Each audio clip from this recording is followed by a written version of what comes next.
A graça e a paz do Senhor, amados. Uma boa e maravilhosa noite a todos. Que o Espírito de Deus continue agindo no nosso meio e que Ele possa falar aos nossos corações. Amém? Queridos, vamos abrir nossas Bíblias no Evangelho de João. Convido os amados a abrir o Evangelho de João, capítulo de número 3.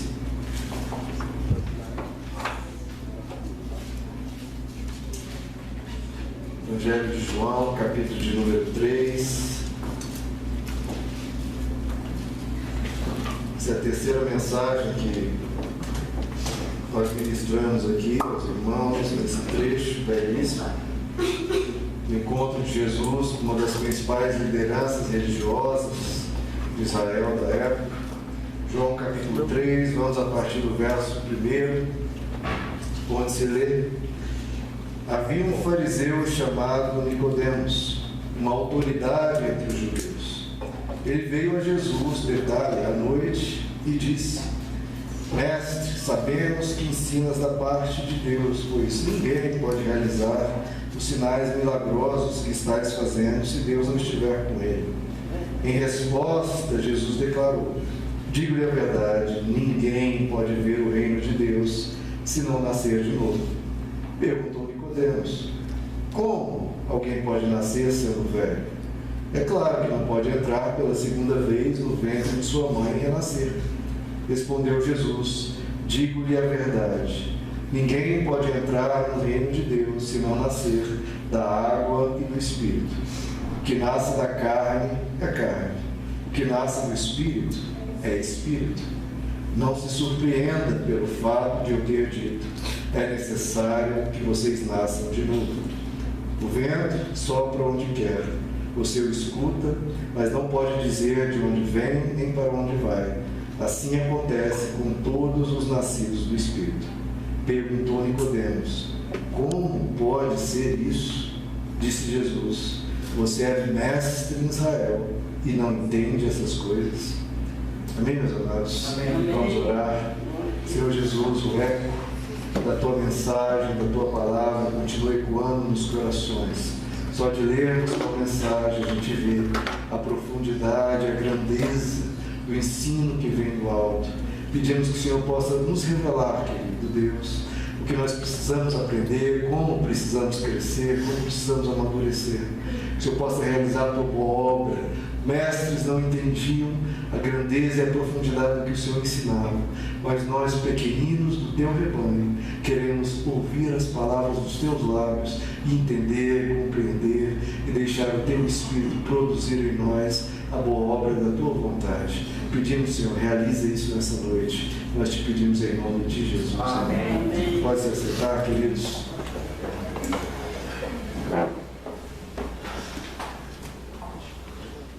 Queridos, é muito lindo, mas quando lemos uma passagem assim, a gente está vendo o próprio Deus ensinando, o próprio Deus falando na pessoa de Jesus. Isso já mostra que isso é mais elevado do que qualquer filosofia, mais elevado que qualquer oratória, que qualquer coach, que qualquer ser humano pode conceber e ensinar, porque é o próprio Deus falando. E é o próprio Deus falando, como nós vimos, uma das maiores autoridades religiosas da época de Jesus. Já expliquei nas últimas duas mensagens, vou recapitular para aqueles que não estiveram presentes. Em Israel, a gente sabe, Israel era um povo que foi escolhido de Deus para preparar o ambiente, o cenário, o local e um povo para receber o Messias, o Salvador do planeta inteiro. Deus tinha um plano para salvar a humanidade da queda, do que ocorreu com o coração humano, desde que o ser humano se afastou de Deus. E Deus preparou então um povo para receber o Salvador, que é basicamente nada mais nada menos que o próprio Deus que veio em pessoa, se fez carne e osso, se apresentou ao ser humano na figura de Jesus. E esse povo era um povo que era responsável pela guarda, pela ministração ao planeta de toda a palavra que havia sido revelada até então, ou seja, todo o Antigo Testamento. E desse povo escolhido, separado dentro do planeta inteiro, havia um grupo de pessoas ainda mais zelosas pela palavra de Deus, que é o grupo dos fariseus. E dentro do grupo dos fariseus, havia um grupo mais seleto ainda, que formava o Sinédrio. O Sinédrio é como se fosse o supremo concílio dos assuntos religiosos de Israel. Mas trazendo aqui para o ambiente do direito, temos várias pessoas do direito aqui na igreja, é como se fosse o Supremo Tribunal Federal, o STF, onde nós temos 11 ministros que julgam as causas mais importantes de repercussão nacional. Esses, era o Supremo Tribunal, que é o Supremo Tribunal Federal hoje, na época era, fazendo um paralelo, o Sinédrio. Uma das pessoas que compunham o Sinédrio é quem nós acabamos de ler, Nicodemos, um doutor da lei, um dos maiores mestres da religião do planeta na época. Não sabemos quantos habitantes havia na época de Jesus, há estimativas, mas digamos, se havia 500 milhões ou 1 bilhão de habitantes no planeta na época, digamos 500 milhões. Desses 500 milhões, uma das 30 pessoas que mais conheciam da revelação de Deus era Nicodemos. Uma das coisas que nós sabemos, e isso é um fato, Nicodemos certamente tinha todo o Antigo Testamento de cor. Você falava, Nicodemos, cite o livro de Isaías. Ele começava no capítulo 1, verso 1 e até o final do livro inteiro de cor. Na verdade, se você pegar de Gênesis capítulo 1, verso 1 até Malaquias, último versículo, ele recitava para você de cor sem hesitar. Era uma pessoa de uma vida moral absolutamente impoluta. Ninguém poderia apontar um dedo sequer para Nicodemos e apontar: você tem tal defeito ético, você cometeu tal e qual pecado. Ele tinha uma vida moralmente impoluta. Não era dado a bebidas, nem a más companhias. Pelo contrário, ele vivia o tempo todo no templo. Disse que um fariseu dedicava cerca de 70% do seu tempo acordado a atividades religiosas, 70%. Um fariseu comum. Quanto mais Nicodemos. Provavelmente ele dedicava 90% do seu tempo acordado somente a assuntos devocionais, assuntos das Escrituras, ao ensino do Antigo Testamento ao povo, à oração, aos jejuns, às consagrações, aos rituais, às festividades religiosas. Esse é Nicodemos, diante desse estamos aqui lendo e conhecendo. Ou seja, queridos, para a religião, para toda a dedicação que havia para o povo, Nicodemos era o exemplo perfeito. Ele era um crente perfeito, o exemplo máximo de perfeição que a religião poderia produzir. E chega esse homem diante de Deus e Jesus diz: você aparentemente é um crente perfeito, mas para você, diante de Deus, falta quase. Olha que loucura isso. Quando nós analisamos Jesus, aquele homem chega e ainda elogiando Jesus, mestre. Olha, você faz tantos milagres, ensina tantas coisas lindas, você só pode ter vindo da parte de Deus. Jesus corta ele, corta a bajulação e já fala: você precisa nascer de novo. Olha que coisa, Jesus está falando, uma das maiores autoridades do planeta, uma pessoa que dedicava 90% da sua vida a atividades religiosas, que tinha todo o Antigo Testamento de cor, sabia absolutamente tudo, orava o dia inteiro, e Jesus diz: você ainda falta o principal, você, Nicodemos, precisa nascer de novo. Isso é chocante, queridos. Porque às vezes as pessoas têm essa concepção. O que é que nós vindo à igreja, nós buscando a Deus, qual que é a vontade de Deus? O que é que Deus quer produzir em nós? Geralmente a gente pensa o quê? Deus quer produzir uma pessoa que sabe das Escrituras, que ora, que tem compromisso, que vai à igreja, e na verdade a gente acaba descrevendo: Deus quer produzir um Nicodemos em mim. E como nós estamos vendo, não é isso. Jesus está dizendo para Nicodemos: não é isso que eu quero, não é isso que eu quero formar, não é esse o exemplar do ser humano em plenitude que eu quero. Para você, Nicodemos, e para todos esses que seguem esse molde, Jesus está dizendo: para você falta nascer de novo. Então veja como a gente precisa captar a mensagem aqui, porque às vezes a gente está achando que Deus quer formar isso. E Jesus está dizendo, não é isso. Está faltando quase tudo em você, Nicodemos. Não é isso que eu quero produzir. É necessário nascer de novo. Nós vimos nas últimas duas mensagens um pouco do que esse nascer de novo representa. Tem que ser uma mudança integral no ser da pessoa, a pessoa pensar de uma forma, passar a pensar de outra, principalmente deixando de se focar somente em si, porque a atividade religiosa muitas vezes pode se tornar algo meramente da pessoa se voltando para ela mesma. Ela querendo saber para ela mesma, ela orando, pedindo apenas para ela mesma, ela louvando a Deus porque quer receber bênçãos de Deus, ela indo aos cultos só para que Deus a abençoe, porque Deus olhe para ela, porque Deus goste mais dela, e se torna, na verdade, essa aparente cultuação a Deus, esse culto a Deus começa a se tornar quase um culto à própria pessoa. Porque a pessoa ora com qual objetivo? Para receber de Deus ajuda. Ela louva com qual objetivo? Para alegar o coração dela. Ela vem à igreja com qual objetivo? Para resolver problemas dela. Ela faz um jejum com qual objetivo? Para que Deus atenda uma causa impossível. Então, na verdade, qual está sendo o objeto de culto da pessoa? Ela mesma. E aí Jesus diz, Nicodemos, tudo que você está fazendo é para você ser reconhecido, como Jesus denuncia em vários episódios. Vocês fazem as coisas para aparecer às pessoas. Vocês querem os primeiros lugares, vocês querem um elogio, vocês querem um aplauso. Então esse culto aparente e dedicado e devotado a Deus começa a se mostrar, e Deus vê isso. Ser algo meramente um culto a si próprio, algo para se satisfazer, se voltando para si, se esquecendo do próximo, se esquecendo de Deus.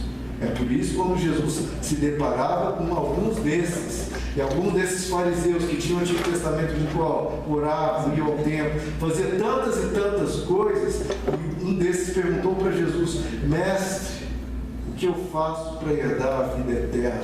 Jesus já falou duas coisas que ele certamente não fazia.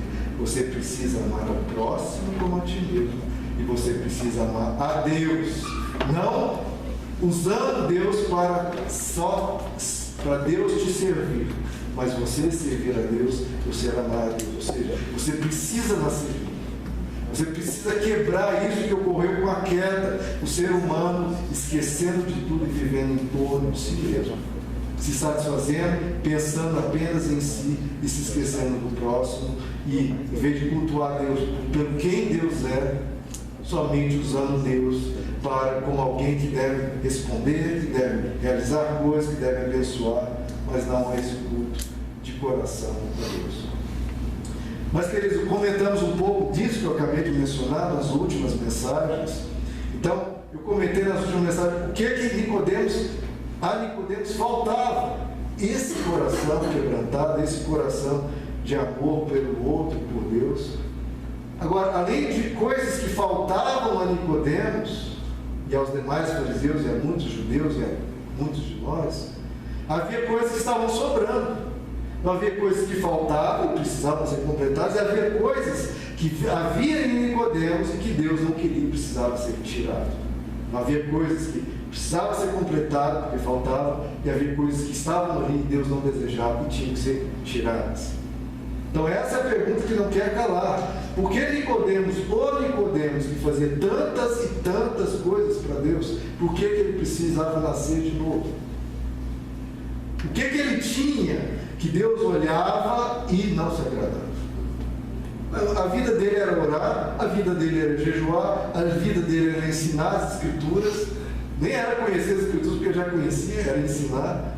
Então, o que estava Nicodemos fazendo que aos olhos de Deus estava feio, estava desagradável? E a gente pode ver isso, eu quero que vocês abram comigo em João capítulo 8, em que Jesus vai denunciar um pouco, João capítulo 8, um pouco do que Nicodemos tinha, porque Jesus vai falar isso justamente aos companheiros de Nicodemos. João capítulo 8. E Jesus conversou com Nicodemos em Jerusalém. Então Jesus vai aqui em João capítulo 8 desafiar e debater e contraditar outras lideranças religiosas ali no templo. Esse diálogo que nós vamos ler foi no templo, em Jerusalém, com lideranças religiosas, talvez parceiros de Nicodemos, talvez Nicodemos provavelmente estava ali ouvindo essa mensagem. Vamos ler aqui vamos iniciar o trecho, então deixem aí abertos para nós vermos esse diálogo de Jesus, para ver o que Nicodemos e os demais estavam fazendo que não agradava a Deus. Mas o que não agradava a Deus? Se Nicodemos não ia para a esbórnia, não adulterava, não se drogava, o que Nicodemos estava fazendo que a Deus não agradava? Vamos ver, João capítulo 8, verso 32. Jesus inicia assim: e conhecerão a verdade, e a verdade os libertará. Peraí, Jesus, você está falando com as lideranças religiosas. Nós temos o Antigo Testamento de cor, nós conhecemos, nós ensinamos. Por que você está dizendo? Conhecereis a verdade os libertará. Veja que basicamente Jesus está dizendo a esses líderes religiosos o mesmo que ele disse a Nicodemos. O que ele disse a Nicodemos? É necessário nascer de novo. O que Jesus está dizendo a esses outros líderes religiosos? Vocês precisam conhecer a verdade, e a verdade vos libertará. A verdade provocará em vocês algo tão transformador que vocês vão nascer de novo, vocês vão ser livres. Jesus está dizendo basicamente a mesma coisa. Então, para nascer de novo, primeiro a pessoa precisa conhecer a verdade. Mas qual a verdade, Jesus? Porque essas pessoas conheciam as Escrituras. Mas veja, o objetivo de Deus não é meramente você decorar textos. É você conhecer a verdade a respeito de você mesmo. Você conhecer a verdade a respeito do seu coração. Você conhecer a verdade a respeito da sua consciência, da sua mentalidade. O apóstolo Paulo diz que as Escrituras devem ser um espelho, para que você, ao ver as Escrituras, elas te revelem quem você é.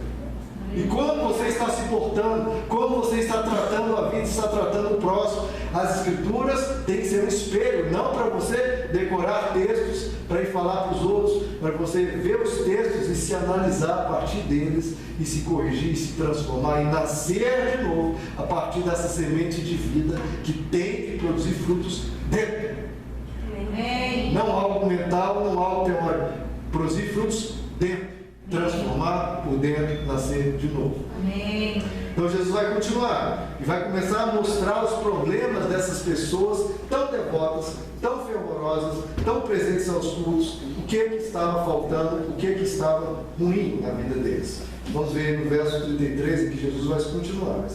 Então Jesus diz: conhecerão a verdade vos libertará. E no verso 33 eles lhe responderam: somos descendentes de Abraão. Nunca fomos escravos de ninguém. O que você está dizendo a nosso respeito? Como você pode dizer que seremos livres? Jesus respondeu: digo-lhes a verdade, todo aquele que vive pecando é escravo do pecado. O escravo não tem lugar permanente na família, mas o filho pertence a ela para sempre. Portanto, se o filho os libertar, vocês de fato serão livres. Então veja só, Jesus diz: vocês precisam conhecer a verdade a respeito de vocês mesmos. Porque apesar do tempo dedicado a Deus, onde está o coração de vocês? Onde está a mente de vocês? Porque se vocês pecam mesmo no íntimo, você se torna escravo daquilo que te constrange, daquilo que te domina. E Jesus diz: vocês precisam se libertar, e essa libertação se dá por meio do Filho. Se o Filho vos libertar, verdadeiramente sereis livres. Mas a resposta deles é: nós já somos livres, nós não precisamos de você, nós não precisamos de Deus, porque a nossa dedicação, isso era uma constante no ministério de Jesus. Jesus querendo dizer: vocês precisam de um toque a mais de Deus, vocês precisam reconhecer a sua dependência de Deus, que sem mim vocês nada podem fazer. Vocês desprezam as pessoas que às vezes falham mais do que vocês, porque lhes falta reconhecer que sem Deus vocês não são nada. Queridos, o mais santo de nós, se Deus tira o espírito, ele se torna um animal, uma besta, um bicho. Porque é o que o Evangelho nos ensina: toda boa dádiva e todo dom perfeito vem do Pai das luzes. Se tudo vem dele, absolutamente todas as boas dádivas, e todo dom perfeito vem do Pai das luzes, ou seja, não vem de nós, não somos nós que produzimos isso, é Deus que vai nos constrangendo pelo seu Espírito. Ele usa a consciência, usa o ensino e vai nos auxiliando a nos tornar pessoas melhores. Quem é você, Nicodemos, ou quem quer que seja, para se gabar? É dele que vem. Então a gente precisa reconhecer que nós carecemos de Deus, que nós precisamos dele, e a gente não pode se arrogar como eles aqui estão fazendo. Nós já somos livres. E você quer dizer que está propondo algo, mas nós já temos isso. Ou seja, muitas vezes a religiosidade é uma produtora de arrogância. A pessoa acha que ela se basta, que ela consegue. Jesus diz certa vez a eles: olha, eu vim para os doentes, os sãos não precisam de médicos. O momento em que a pessoa diz, como eles diziam: eu sou santo, eu sou livre, então Jesus se afasta e diz: então você não precisa de um médico, então você não precisa do meu auxílio. E a gente precisa reconhecer: nós precisamos de Deus todos os dias, sempre. Em qualquer momento você diz: não, eu já estou bem com Deus, eu não preciso buscar tanto, eu não preciso ouvir a palavra. Não, você sempre tem que dizer: eu preciso do médico dos médicos, eu preciso do bispo e pastor da minha alma. Queridos, uma das coisas mais difíceis do universo, que me parece, é você falar da graça de Deus a um religioso, a um fariseu. Porque no mínimo ele não entende, mas em geral ele até se opõe, e de forma veemente. Por quê? Porque ele sempre acha, como a gente está vendo aqui, que ele está livre pelos seus próprios méritos, que ele alcança a salvação pelos seus próprios méritos, que ele, por ser super santo, aí Deus o quer, e ele merece ser salvo, e ele é top. Quando no Evangelho nós não somos salvos por uma suposta santidade. O Evangelho cansa de dizer isso. Nós não somos salvos por uma suposta santidade nossa, porque todos, absolutamente todos, pecaram. Eles estão dizendo: não, mas nós somos livres, Jesus disse. Todos pecaram. Todos carecem da misericórdia de Deus. Então a nossa salvação não é por uma suposta fervor religioso. A primeira coisa, a coisa mais básica que precisamos reconhecer: nós somos salvos pelo amor de Deus por nós. Com isso acaba toda arrogância, acaba toda presunção, acaba todo egoísmo, toda pessoa se achar, porque a presunção precede a ruína. É a pessoa dizer: eu sou salvo porque Deus me quis, Ele nos amou primeiro. Não fomos nós que, por amarmos a Deus, aí Ele nos salvou. Não, Ele nos amou primeiro. Nós somos salvos pela graça, pelo favor bondoso de Deus. A salvação não é, em absoluto, algo que você conquista. É algo que Ele conquistou por nós na cruz e ofereceu de forma gratuita. Porque eles tinham essa visão: Deus é aquele que quer me condenar, e por isso eu preciso buscar, para que Ele goste de mim e me salve. Deus não quer condenar absolutamente ninguém. Quando a pessoa tem essa mentalidade, ela não teve a mente despertada pelo Evangelho. Deus não quer condenar você, nem condenar ninguém. A palavra diz expressamente que o desejo de Deus é que todos sejam salvos e cheguem ao pleno conhecimento da verdade. O desejo de Deus é salvar. A pessoa só se perde se ela insistir, e insistir obstinadamente, porque Deus quer todos para Ele. Amém.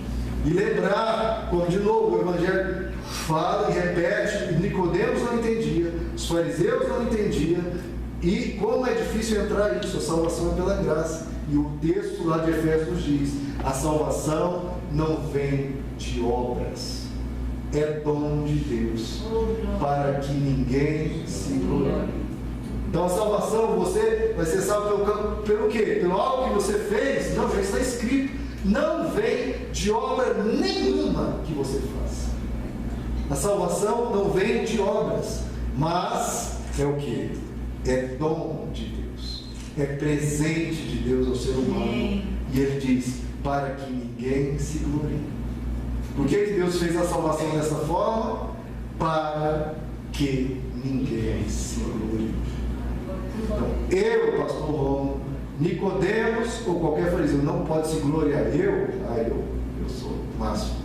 Não, para que ninguém se glorie, porque todos foram salvos de forma imerecida pelo amor tremendo de Deus, nosso Pai. Então, essa é a primeira coisa de entender. Nicodemos e fariseus, vocês que dirão, eu já sou livre. Não, você tem que dizer, sim, eu era escravo, mas o Jesus, o Filho de Deus, por me libertar, então eu de fato sou livre. Foi eu que me libertei? Não. Porque se alguém diz, eu me libertei, Jesus já declarou, então você é escravo. Agora, quem diz, não, o Filho me libertou, então verdadeiramente essa pessoa é livre. Então esse é o primeiro problema. Eles se gabavam, eles se achavam a tal ponto que se achavam o supra-sumo e Deus era um detalhe. Na verdade, eles faziam tudo e Deus só tinha que abençoar porque ter pessoas tão maravilhosas como ele era um privilégio para Deus. Né? Segundo problema, vamos continuar aí no verso 37, em João 8.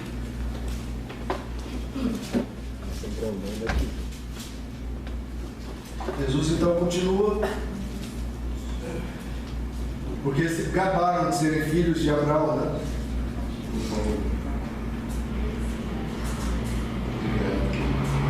Verso 37, eu sei que vocês são descendentes de Abraão, contudo estão procurando, olha só, aqueles que tinham a Bíblia de cor, aqueles que estavam no templo, oravam horas e horas, com o joelho calejado, louvavam os hinos mais lindos. Olha o que Jesus está dizendo, contudo, vocês que se dizem descendentes de Abraão, estão procurando me matar, porque em vocês não há lugar para a minha palavra. Eu lhes estou dizendo que o que vi na presença do Pai, e vocês fazem o que ouviram do Pai de vocês. Abraão é o nosso pai, responderam eles. Disse Jesus, se vocês fossem filhos de Abraão, fariam as obras que Abraão fez. Mas vocês estão procurando me matar, sendo que eu lhes falei a verdade que ouvi de Deus. Abraão não agiu assim. Vocês estão fazendo as obras do pai de vocês. Então veja só, queridos. A gente está vendo, os religiosos, como nós já detalhamos, tinham uma vida moralmente impoluta, tinham uma grande santidade em muitas áreas. Isso é inegável. Só que em outras áreas, eles se tornavam, apesar desse molde exemplar, quase perfeito, uma exuberância de uma vida dedicada, mas em outras áreas eles eram quase diabólicos. Vejam que esses que iam louvar, esses que estavam nos cultos, cantando, louvando e orando, estavam procurando matar Jesus. Então veja só, muitas vezes pessoas motivadas por um zelo religioso acabam justificando atitudes tão graves como matar. E muitos acabam justificando quase tudo em nome de Deus, apesar de Deus condenar tais e quais atitudes, como difamar uma pessoa, como ser violento, ou propor o ódio, ou propor a morte. Deus condena isso tantas vezes, mas a pessoa, não, mas é pelo zelo religioso, é por Deus que estamos fazendo isso. E acham que isso é justificável, e Deus acha isso abominável. Veja, não dá para usar as armas das trevas para defender a luz. Quem veio para roubar, matar e destruir é quem? É o diabo. Então vocês estão procurando me matar por um suposto zelo religioso. Isso é mentira, isso é horroroso. Então é algo que a gente tem que parar e pensar, queridos, verdadeiramente, se em qualquer área da sua vida, se a sua concepção do que agrada a Deus está te tornando uma pessoa pior, não justifique isso por zelo religioso nenhum, porque é óbvio, se te piora, não é evangelho. Se algo te piora, por mais que seja por zelo, não, mas porque eu li nas Escrituras e entendi que é assim, não, você entendeu errado, porque é óbvio, tem que ter um mínimo de lógica e pensamento. Se te piora, não, vem de Deus. Nicodemos, fariseus, se vocês estão procurando a violência, se vocês estão difamando e agindo de forma tão contrária, tão ríspida e tão violenta contra o ser humano, não interessa se é por zelo religioso, vocês estão caindo no mal. A gente tem que ter esse cuidado. Qualquer coisa que te piora, saiba disso. Você está indo contra o caráter bondoso de Deus. Ele é sempre bom.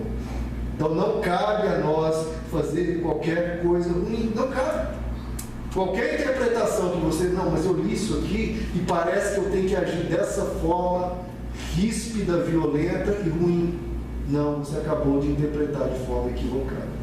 Qualquer coisa que vá contra o caráter bondoso de Deus, saiba. Qualquer coisa que te leve a ser menos gentil, menos doce, menos terno, você já sabe por obviedade que está se afastando do caráter de Deus.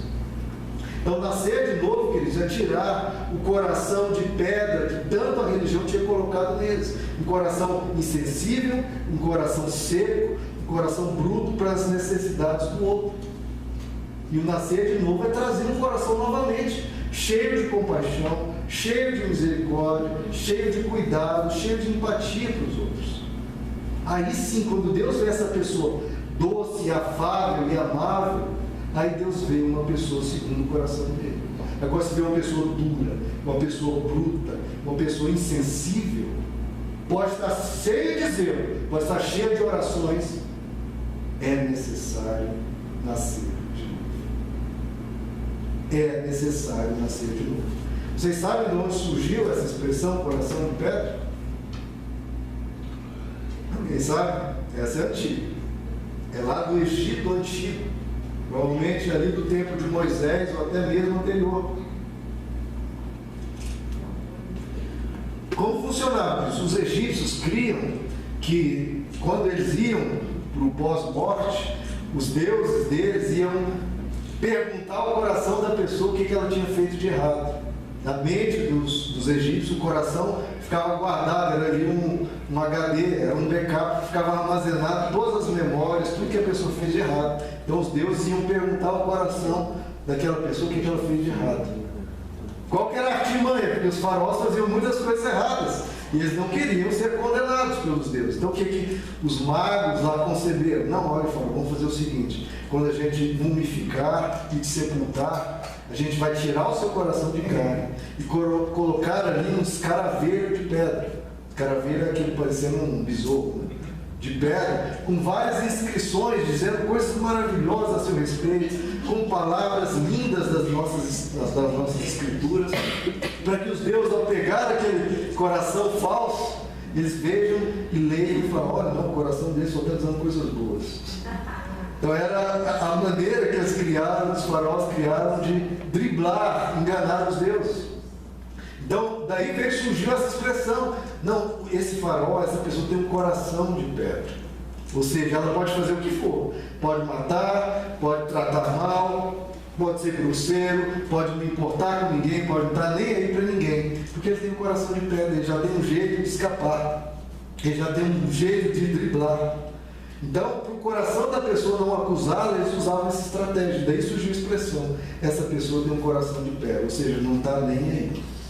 E a pergunta do Evangelho é: a gente tem um coração de pedra que, diante de coisas ruins que estamos fazendo, a gente sempre tem uma justificativa, a gente sempre tem um argumento. E muitas vezes, munidos de conhecimento bíblico, como os fariseus tinham e Nicodemos tinham, muitas vezes usa o quê? A Bíblia para justificar os nossos malfeitos, como eles faziam. Então, quando Nicodemos ou um dos fariseus queria fazer algo mal, eles arrumavam uma justificativa piedosa. Eles arrumavam uma justificativa piedosa para ir não apenas poder fazer aquele mal que eles desejavam, como ainda sair bem na fita. Jesus cita vários exemplos disso. Por exemplo, quando um parente estava com uma dificuldade financeira muito grande, os fariseus diziam: não, tudo que eu tinha para te ajudar é corban, ou seja, eu vou dar para Deus, porque lá no templo eu dou lá o dinheiro, eles vão me arrumar cargos, vão me colocar lá nos contatos políticos. Então era isso que acontecia. Jesus disse: para honrar uma tradição humana, vocês descumprem o mandamento de Deus de honrar pai e mãe. Ou seja, para fazer algo ruim, justificavam nas Escrituras, e fazendo com isso com que eles se tornassem ainda piores. Por quê? Porque o mal justificado nas Escrituras, na Bíblia, se transforma num mal que a pessoa nunca vai se arrepender. Porque ela bloqueia a consciência dela, bloqueia o arrependimento, dizendo: não, mas eu estou fazendo isso por tal zelo religioso. Mas é mentira. Terceiro problema deles, então, olha no verso 48. João 8, 48. Então, o primeiro, eles se bastavam. O segundo, eles justificavam as atitudes ruins dele em nome do zelo. No verso 48, os judeus lhe responderam: não estamos certos em dizer que você, Jesus, é samaritano e está endemoniado. Olha o nível que chegaram, queridos. Estão dizendo: você, Deus, está endemoniado. Na prática estão dizendo isso: você, Deus, está endemoniado. E no verso 59, então eles apanharam em pedras para apedrejá-lo, mas Jesus escondeu-se e saiu do templo. Então eles decidiram e declararam e julgaram: não, esse tal de Jesus aí, ele está endemoniado, vamos apedrejá-lo. Olha onde chega. Porque eles condenavam, o terceiro problema, eles condenavam tanto as pessoas, porque quando a pessoa exalta muito a sua própria santidade, o que ocorre é que eles começam a oprimir aqueles que não têm aquele nível ou aquela devoção, seja por qual motivo que seja. Se você tem uma vida mais exemplar, mais dedicada a Deus, isso não te dá o direito de tratar mal ou de ofender ninguém. Cada um está no seu nível espiritual. Você pode aconselhar e deve aconselhar e chamar a pessoa, incentivando-a, não ofendendo ou humilhando, mas incentivando-a, estimulando-a a buscar a Deus, mas não da forma que os fariseus faziam, oprimindo, rebaixando e desprezando. Porque ao fazer isso, se você estiver equivocado, você pode julgar e condenar o próprio Jesus. Então, isso é que despertava no coração de Nicodemos: tem algo errado. Tem algo errado. A gente fica com tanta santidade, mas o que a gente está produzindo, né? A gente está condenando as pessoas, tratando mal as pessoas, desprezando as pessoas, e todos com esse olhar condenatório. As pessoas se sentiam mal perto de Nicodemos. As pessoas se sentiam mal perto dos fariseus. Por quê? Porque estava no olhar deles, estava no olhar de Nicodemos, que ele desprezava os fracos, que ele desprezava os que pecavam.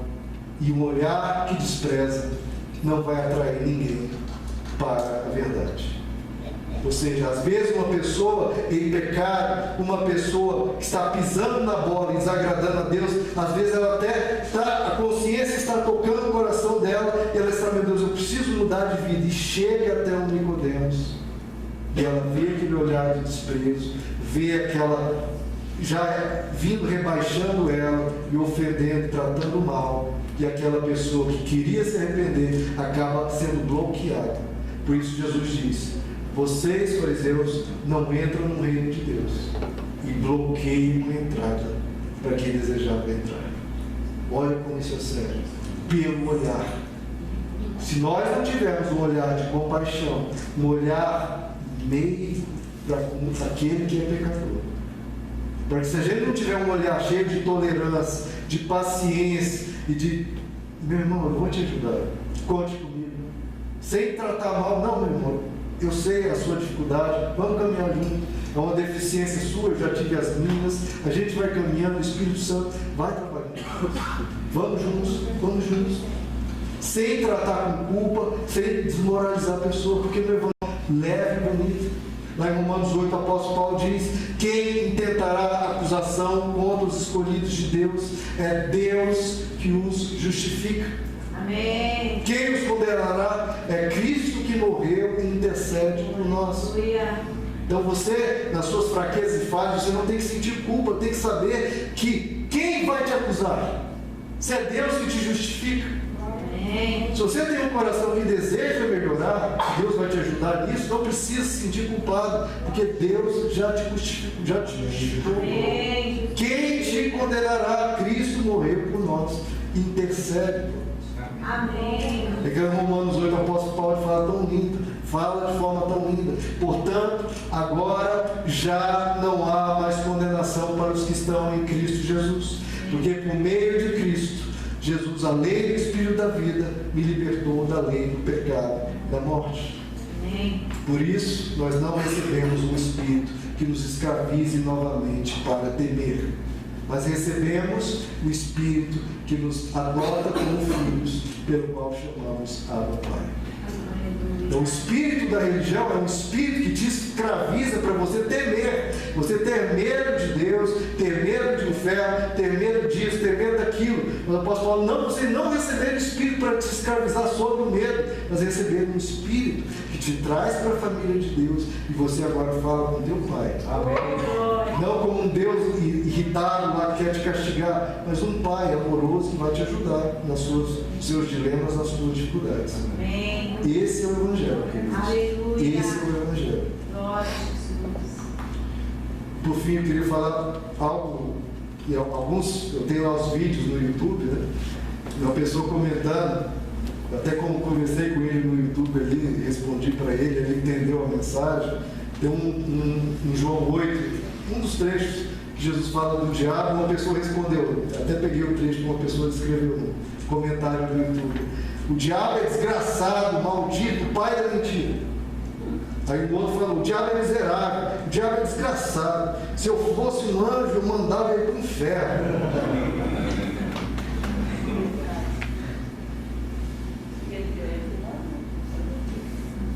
Aí eu respondi para esse último irmão, né, que disse que o diabo é miserável, desgraçado, se eu fosse um anjo, eu mandava ele para o inferno. Eu respondi assim para ele, meu irmão, olhe como um verdadeiro anjo age. Eu citei Judas 1, no verso 9. Contudo, nem mesmo o arcanjo Miguel, quando estava disputando com o diabo acerca do corpo de Moisés, ousou fazer acusação injuriosa contra Satanás. Somente disse, o Senhor te repreenda. Aleluia. Olha como um anjo se comporta, como um anjo é doce, veja, diante do diabo, diante de Satanás. Olha como a Bíblia fala, o arcanjo Miguel não ousou fazer acusação injuriosa contra o diabo, mas só disse, porque o Senhor te repreenda. Então veja, às vezes a gente fala mal e trata mal e ofende fácil as pessoas e acha que por causa do nosso zelo religioso, isso nos dá autoridade para falar de tal e qual forma com a pessoa. Quando um anjo verdadeiro, nem contra Satanás, e olha o termo que a Bíblia diz, ousou falar algo injurioso contra Satanás. E nós queremos ousar falar algo contra alguém que tem imagem e semelhança de Deus. Em outras traduções diz que o arcanjo Miguel não ousou execrar Satanás. A gente não está no papel de juiz, queridos. Nosso papel é aconselhar, ajudar e no máximo dizer, olha, que Deus cuide da sua vida, que Deus haja e te transforme. Eles vão ficar de pé?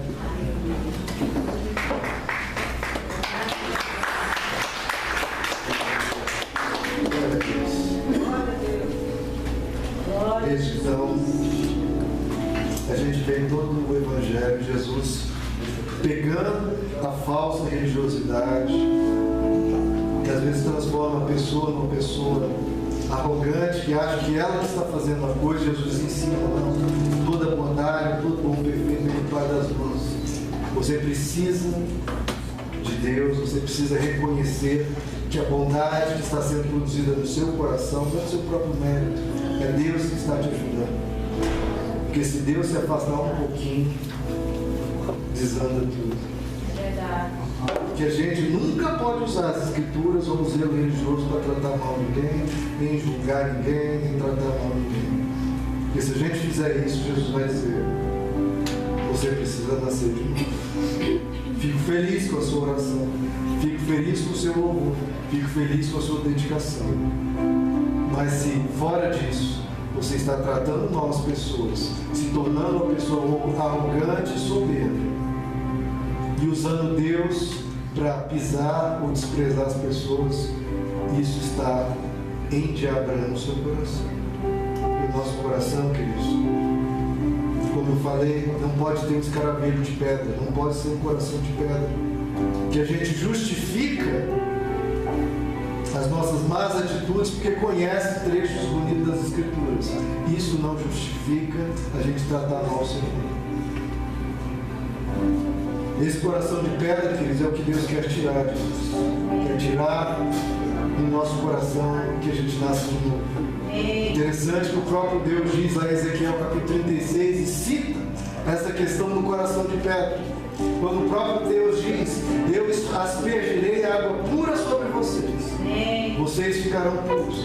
Eu os purificarei. Veja que Deus diz: quem está purificando? Eu, é sempre eu. Cadê o ser humano? Deus. Eu aspergirei água pura sobre vocês, vocês ficarão puros. Eu purificarei vocês das suas impurezas e dos seus ídolos. Eu darei a vocês um coração novo. Então veja, não é o ser humano. Eu porei um coração novo. Eu lhes darei um espírito novo. Eu tirarei de vocês o coração de pedra. E eu lhes darei um coração de carne. Eu porei o meu espírito em vocês. Eu os levarei a agirem segundo os meus decretos. Eu lhes ajudarei a obedecerem fielmente às minhas leis. Nós precisamos de Deus. Um fervor que nos afasta de Deus é falso. Um culto a Deus que é só para nos satisfazer é falso.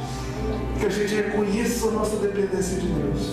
E você sempre se coloque diante de Deus dizendo: Pai, eu sou um doente que precisa de um médico.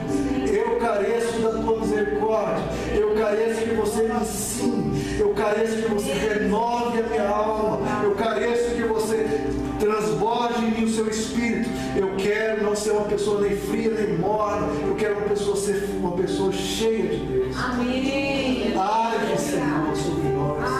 Que a gente possa pedir a Deus com um coração carente do Pai, com um coração desejoso de Deus, e pedir: Senhor, asperge Deus sobre nós essa noite. Coloque sobre nós o seu Espírito. Vamos orar, queridos. Senhor Jesus, muitas vezes cegados, ou o Senhor entende o nosso coração, que muitas vezes se torna de pedra, muitas vezes sem compreender a dificuldade do irmão, sem compreender o mundo ao nosso redor, ou às vezes porque estamos em um momento bom, a gente acha que o outro é fraco demais. Não, queridos, não, Senhor Deus, nos ajuda a olhar sempre com compaixão, porque nós temos os nossos momentos de fraqueza e momentos que nós precisamos da compaixão do outro. Senhor, muda o nosso coração. Tira o coração de pedra que a gente se justifica, ou que a gente acha que não precisa do Senhor, ou não precisa buscar o Teu Santo Espírito. Renova em nós o Espírito reto. Coloca em nós um coração puro, um coração terno, um coração meio, e que as pessoas se sintam bem perto de nós, que nós não sejamos como Nicodemos, que as pessoas se sentiam amedrontadas, ou com medo, ou se afastavam, porque sabiam que ia ser somente repreendidas ou pisadas. Senhor Jesus, nos dá esse coração que o Senhor tinha, que os maiores pecadores se aproximavam e não se afastavam de Ti, que os piores seres humanos eram alcançados, acolhidos e abraçados pelo Senhor. Jesus, nós precisamos ser como o Senhor e não como Nicodemos. Faz-nos parecido contigo, Jesus. Transforma-nos poderosamente, e que o Senhor derrame Teu Espírito, que o Senhor nos leve a agir com toda bondade, que o Senhor venha transbordar em nós a beleza da Tua santidade, uma santidade que não é dura, mas uma santidade que é bondosa. Coloque em nós um coração novo, um espírito novo, põe em nós o Teu Espírito. Senhor Jesus, que o Evangelho ensine dessa forma tão linda, venha acontecer dentro de cada um de nós. Naquilo que precisarmos nascer de novo, que a gente nasça, Senhor Deus. Qualquer um de nós precisamos desse avivamento, precisamos desse toque do Teu Espírito. Não é vergonha nós precisarmos nascer de novo, a vergonha é nós ficarmos com o coração de pedra. Isso sim é vergonhoso. É verdade. Queremos o Senhor, Pai. Queremos ser como o Senhor. Queremos ser transformados. Então transforma, Senhor. Aviva cada um de nós. Que nessa semana que agora se inicia, as pessoas ao nosso redor possam ver que o Espírito de Deus nos tocou. Que a Tua palavra nos tocou. Que não andaremos em casa, no trabalho, onde fomos como Nicodemos, com a cabeça erguida e pose, mas só isso, secos, duros e insensíveis. Que a gente caminhe onde for e as pessoas possam ver uma nova luz, um novo brilhar, o nosso olhar de compaixão, um olhar doce, um olhar meigo, um olhar cheio de Jesus. Essa semana isso tem que ser colocado em prática.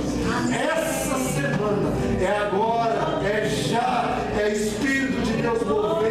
Não é para amanhã, é para hoje, é para agora. É Deus agindo, é novo nascimento, é nova vida, é Espírito soprando, é derramar de Deus. Ó vento que vem dos quatro cantos, sopra sobre nós, tira o coração de pedra, põe o coração de carne e um povo belo e lindo que resplandece a luz de Deus. Seja manifesto aonde nós formos, o poder de Deus se colocando, movendo e mudando o coração que precisa de nós. Oh, queridos, nós precisamos de Deus. As pessoas precisam ver Deus em nós. Deus em nós. As pessoas estão sedentas e querem ver isso. E as pessoas podem olhar para você e falar: você parece Jesus. Não, você não parece Nicodemos, não. Você parece Jesus. Sede imitadores de Cristo. Ah, queridos, como Deus quer fazer isso em nós.